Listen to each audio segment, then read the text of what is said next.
വിജ്ഞാനവും ശിക്ഷണവും അവഗണിക്കുന്നവൻ അരിഷ്ടനും അവൻ്റെ ആശ വ്യർത്ഥവുമാകുന്നു.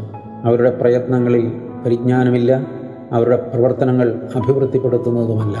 മഹാജ്ഞാന പുസ്തകം 3-ാം അധ്യായത്തിൻ്റെ 11-ാമത്തെ തിരുവചനം. വിജ്ഞാനവും ശിക്ഷണവും അവഗണിക്കുന്ന മനുഷ്യൻ അരിഷ്ടനാണ്, ഒന്നിനും കൊള്ളരുതാത്തവൻ, പരാജിതൻ, ദരിദ്രൻ. പലപ്പോഴും ശിക്ഷണം അവഗണിക്കുക, വിജ്ഞാന ഉപദേശങ്ങൾ നിഷേധിക്കുക, ഇത് സാധാരണക്കാരുടെ ശീലമാണ്. ഇതിൻ്റെ കാരണം അഹന്തയാണ്, ഞാനെന്ന ഭാവം.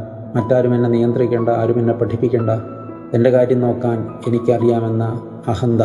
അവനെക്കുറിച്ച് പറയുന്നത് അവൻ അരിഷ്ടനാണ് എന്നാണ്. മാത്രമല്ല അവൻ്റെ ആശകളെല്ലാം വ്യർത്ഥമാകുന്നു എന്ന്, അവൻ്റെ പ്രയത്നങ്ങളിൽ പരിജ്ഞാനമില്ല എന്ന്, അവൻ്റെ പ്രവർത്തനങ്ങൾ അഭിവൃദ്ധിപ്പെടുത്തുന്നതല്ല എന്ന് അടിവരയിട്ട് പറയുകയാണ്.